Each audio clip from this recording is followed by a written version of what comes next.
I'm Dave Vinsell on behalf of Snakk Media. Welcome to our regular video update series for shareholders. To update us on Snakk's just released Q1 results, I'm joined here again by Mark Ryan, Snakk Media's Group CEO. G'day Mark, how's it going? Hi David, good to see you again. So tell us, how did Q1 of the new financial year start off? It's been another very busy quarter here at Snakk. We found that revenue grew about 13% year on year, which I think is a reflection of the fact that it's more competitive out there and we're lifting our game accordingly. And also the first half of the year, particularly the first quarter, tends to be the quietest in our entire year. And what are some highlights from Q1? Obviously, the increase in gross margin and the corresponding reduction in our rate of cash usage has been a really big outcome of a lot of work through the business. And it's come from a few different areas. We really worked hard on efficiencies, and we had said that in the first half of last financial year that we were really investing into a lot of people, our processes, our systems, our products, all with a goal towards reaching this point where we're finding that the business is now a far stronger business. It's a lot leaner, it's a lot meaner out there in market. We've worked very hard to bring new products in. We've worked very hard to make sure that we're positioned, particularly moving towards a more premium end of the market where we can command better price control. And we can also go out there and really establish and build on our reputation for being very innovative in the mobile ad space. Represent Media just continues to grow for us. It's the part of our business that is actually acquiring and then signing up exclusive mobile media titles. Very important in terms of rounding out our product offering and making sure that we have access to inventory to sell into agencies and brands that other people don't. And very busy quarter in terms of signing up those titles. We had Australia's Car Guide, which is actually a News Corp property, come on board. We had Concrete Playground, which is a suburban youth culture title that's actually got some amazing traffic figures. We also had Stay at Home Mum come on, and they are utilising our native advertising technology, which is a big step for them and a big step in the market. And we also have RDO Music Service, which is a global music player competing head to head with the likes of Pandora, Spotify, and joining our existing music title, which is TuneIn Radio. On the product development front, we launched TV Sync into New Zealand, which was a little while coming. It's not easy rolling out new technology into international markets, and we consider New Zealand an international part of our business. It's now out in market, being very well received, and we have some fantastic brand campaigns that are very close to getting out the door, so stay tuned for that one. So we had some changes in the business around staffing and personnel, particularly at board level. We saw Tim Alp lead the board. He's been fantastic, been with us for over 2 years. However, he just got so busy with his juicy business, which is just growing in leaps and bounds.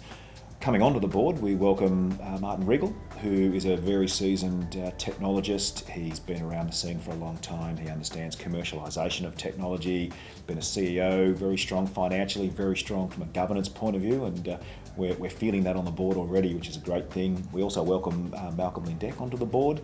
Malcolm's been our company secretary since the company first listed back in March 2013. And it was great to see him enter the board as well. We also welcome Nico Tuluno into our New Zealand business as our country manager. Nico is just much loved, well known. He's a great personality amongst the agency and brand scene, and having been out with him to speak to those agencies and brands, it's fantastic to see how well he's received and how well our products and innovations are received in that market as well. New Zealand's really looking good for us at the moment. So we're well into Q2 now. How is this quarter tracking? Traditionally, Q2 is part of the quietest time of the year for us. The first half is, of course, not quite as hectic as we see in the second half. So a lot of work going into preparing our offerings, our people, our processes for what's going to be our peak trading period that starting very soon. The focus, of course, is to maintain strong gross margin, protect our cash, and make sure that we're in good shape heading into the next half of the year. We do, however, have a lot of work going on under the bonnet, a lot of work around reporting dashboards, analytics, new product offerings, strengthening up our creative presence in market, and there's going to be a lot of news coming out about that over the next 3 to 6 months, which is really exciting. But for now, it's just about making this quarter a winner and getting ready for what is going to be the biggest 6 months in the history of the company. And looking ahead, what's on the horizon for Snakk? Well, as I've said, the second half of the year, it really is our peak trading period, and there's a lot of energy focused on making sure that we capitalise on the opportunities that are going to be coming out of that particular time. The other thing is there's just a constant search for talent, and we're trying to find the best people out there across Australia, New Zealand, and now into Southeast Asia. It's one of those processes that you never really stop doing, and we've got some very exciting people that we're talking to and constantly trying to understand where we need to add people, where we need to upgrade skills and talents. And as the market changes around us, we really need to be careful that we change our business to meet what's going on out there, and that means that new roles, new skills, new responsibilities are just a constant part of evolving the business. It's very exciting, very time consuming, but it's something that we really feel like we do well, and will continue to do well into the next 6 to 12 months. In terms of looking over the next 6 to 12 months, I think we noted it pretty well in our annual report. We're a startup company, still young, and we need to do a few things very, very well. We need to continue to grow our revenues. We need to strengthen and protect our margins, particularly in a far more competitive environment every single year. We need to make sure that we have access to capital.